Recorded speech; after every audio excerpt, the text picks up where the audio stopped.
Magandang araw, Malacanang Press Corps. Formal nang nanumpa kaninang umaga sa Malacanang bilang bagong Secretary ng Department of Public Works and Highways o DPWH si dating Transportation Secretary Vince Dizon. Pinangunahan ni President Ferdinand R. Marcos Jr. ang oath-taking. Ayon kay Pangulong Marcos Jr., handa si Secretary Dizon na pangunahan ang DPWH at gawin ang mga bagay na dapat gawin sa departamento matapos ang kanyang very good job sa Department of Transportation. Itinalaga at nanumpa rin sa Pangulo si Undersecretary Giovanni Lopez bilang bagong Acting Secretary ng Department of Transportation. Simula na rin ngayong araw ang panunungkulan ni Secretary Dizon sa DPWH ilang araw matapos na tanggapin ni Pangulong Marcos Jr. ang resignation ni dating DPWH Secretary Manny Bonoan. Paliwanag ng Pangulo, inako ni Secretary Bonoan ang pananagutan sa DPWH alinsunod sa Principle of Command Responsibility. Binigyan diin ni Secretary Bonoan na nangyari ang mga problema sa DPWH sa ilalim ng kanyang panunungkulan kaya minarapat niyang bumaba sa pwesto. Kaugnay nito, nagtalaga rin ang Pangulo ng isang independent commission na inatasang pangunahan ng investigasyon sa mga maanumalyang flood control projects sa bansa. Binigyan diin ni Pangulong Marcos Jr. ang importansya na ma-improve ang overall operations at management ng DPWH sa gitna ng mga maanumalyang flood control projects. Ipinag-utos din ni Pangulong Marcos Jr. kay Secretary Dizon na siguraduhin hindi na makakabalik ang mga ghost projects at paalalahanan ang mga opisyal at kawani ng ahensya na isabuhay ang katapatan, integridad at pagiging bukas sa kanilang mga gawain at tungkulin. Vince Dizon because, he seems he's done a very good job sa DOTR. I think he's already set the stage for all of the things that we need to do. So pwede na niyang iwanan and go to public work because he's also familiar with the workings of Department of Public Works. Ngayong araw ay makakasama natin si DPWH Secretary Vince Dizon upang bigyan tayo ng update sa ahensya. Good morning, Secretary Vince. Magandang umaga, Yusek Claire. Magandang umaga sa Malacanang Press Corps. Unang-una, bago ko tumanggap ng mga tanong, siguro importante lang balikan natin yung mga nangyari nitong mga nakaraang linggo matapos nung napaka-emotional na sona ng ating Pangulo kung saan in-express niya ang kanyang hindi lang frustration, hindi lang disappointment, kundi galit dito sa na-discover niyang mga talagang napaka sasama at napaka substandard at minsan wala pang mga project ng DPWH, lalong-lalo na sa pagkontrol ng mga pagbaha. Alam nyo, nung ilang linggo, nakasama ko po si Pangulo sa Kalumpit, Bulacan. Pinuntahan ho namin ang dalawang barangay doon, yung Barangay Bulusan at Barangay Prances. Doon po, nakita mismo namin ng ating mahal na Pangulo yung substandard at incomplete na flood control projects. Kung maaalala ninyo, meron pa doon sa Barangay Prances ata o sa Bulusan. Dinakma ni Pangulo yung konkreto at sa kamay lang niya, halos nadurog yung konkreto, no? Na pinakita niya. At talagang nakakagalit, no, yung experience na yon. At nakita ko first hand yung galit ng Pangulo dito sa mga ginawang mga proyektong to. Pero alam niyo po, higit pa dun sa galit niya sa mga nakita nating mga facility na substandard. Na klarong-klaro, wala nang kailangang investigasyon doon. Kitang-kita mo pa lang, sa mata pa lang. Maramdaman mo pa lang sa kamay mo na talagang substandard. More than that, I think ang pinaka ginalit ng Pangulo nung kinausap po namin yung mga kababayan natin na nakatira sa Bulusan at sa Pranses, sa Kalumpit, Bulacan.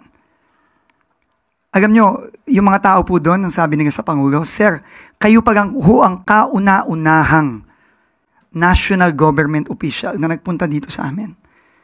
Pero ito pong pagbaha, araw-araw po ito sa amin. Hindi po ito pagtag-ulan lang. Ito po ay daily life na namin, siguro mahigit kalahati ng taon. Ganun ang buhay namin. Sabi ng mga tao sa amin po ni Pangulong Marcos nung nandun kami.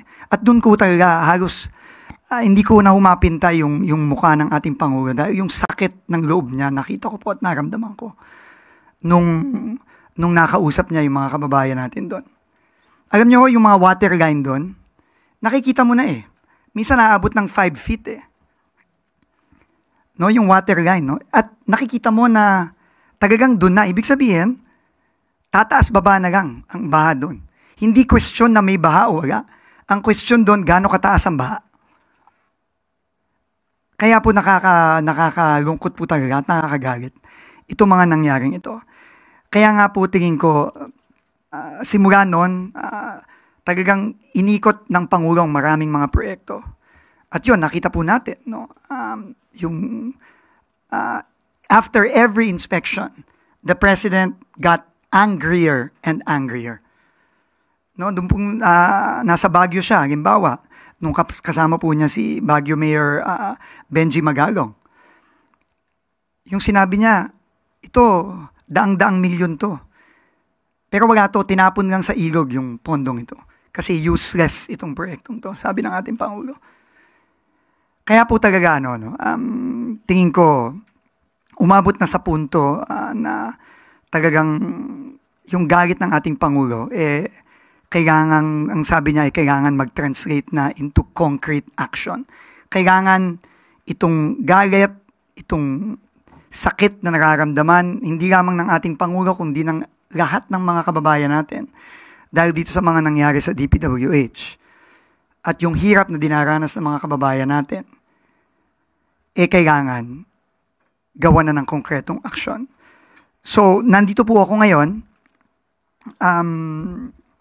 para sabihin sa inyo kung ano ang mga direktiba ng ating Pangulo na akin pong i-execute immediately sa mga susunod na araw. Unang-una po, ang unang-una ko pong order na ilalabas ay ang pag-order ng courtesy resignations top to bottom. USEC, ASEC, Division Head, Regional Director, hanggang District Engineer ng buong bansa. Yan po ang unang-unang order na gustong ipalabas ng ating Pangulo. Ito po ay simula ng sinabi nga ni Yusek Claire kanina na clean sweep. Paglilinis. No? Yan po ang unang-unang direktiba ng ating Pangulo. Nag-usap po kami ng matagal kaninang umaga. Sabi niya, linisin ang DPWH. At ito po ang simula. Pagkatapos po nito, tayo magko-conduct ng napakamasusing review ng lahat ng mga personnel. Ako po'y naniniwala na maraming mabubuti at magagaling na kawani ang DPWH. Ang utos ng ating Pangulo, hanapin sila at sila ang ilagay sa mga sensitibo at importanteng posisyon. Hindi po magkakaroon ng ganitong klaseng mga proyekto kung walang kakuntsaba sa loob ng DPWH. Kapag ang isa pong project ay guni-guni, ika nga ng ating Pangulo, o ghost project, hindi po pwedeng walang tao sa DPWH na nag-sign off sa mga proyektong yan. Dahil po, lalo na yung isang proyekto, halimbawa, yung pinuntahan ng ating Pangulo sa Bulacan, yung non-existent project, pinakita pa po ng ating Pangulo yung mga resibo na ibinayad sa contractor. Paano po nabayaran ang isang proyekto na wala namang nagguni-guni lang, na wala naman talaga? Meron po sa DPWH na nagpabayad doon. Ang utos ng ating Pangulo, hanapin yung mga yun. At tanggalin sa pwesto at kasuhan. Yun po ang unang gagawin natin sa mga susunod na araw, susunod na linggo. Hindi po ito madali para sa isang tao tulad ko na matagal na nagtrabaho sa gobyerno. Pero kailangan po siyang gawin. Dahil nakita po ng ating Pangulo, nakita natin lahat ang mga nangyari dito sa ahensyang ito. So yun po ang unang-una. Ikalawa po, itong mga ghost project at substandard project, kinlear ko na rin po sa ating Pangulo na ang mga kontraktor nitong mga ghost project na ito, unang-una, mag-i-impose po ako ng lifetime blacklisting, ban, immediately. Kapag ang isang project ng isang kontraktor ay ghost o napatunayang substandard, wala na po itong proseso, wala nang investigasyon, automatic po blacklisted for life ang kontraktor na yan. At syempre, may kaakibat din pong kaso yan. At lahat po ng ating makukuha ay ipapasa natin sa independent commission na itatayo po ng ating Pangulo. Sila po ang mag-iimbestiga at magfa-file ng mga karampatang mga kaso laban sa mga kawani ng DPWH, sa mga kontraktor, at sa iba pang mga kasama dito sa mga project na talaga nga namang tinapon na lang sa ilog para po gamitin ko lang ang salita ng ating Pangulo. Alam niyo po, iginabas po ng ating Pangulo yung isumbong sa Pangulo website. At sa loob lamang po ng ilang linggo, libo-libo na po ang nagsumbong sa ating Pangulo. At hindi po natin pwedeng talikuran itong mga sumbong na ito. Kaya kailangan po, isa-isahin po yan, i-check, i-verify. Kapag po yan ay ghost, automatic po yan.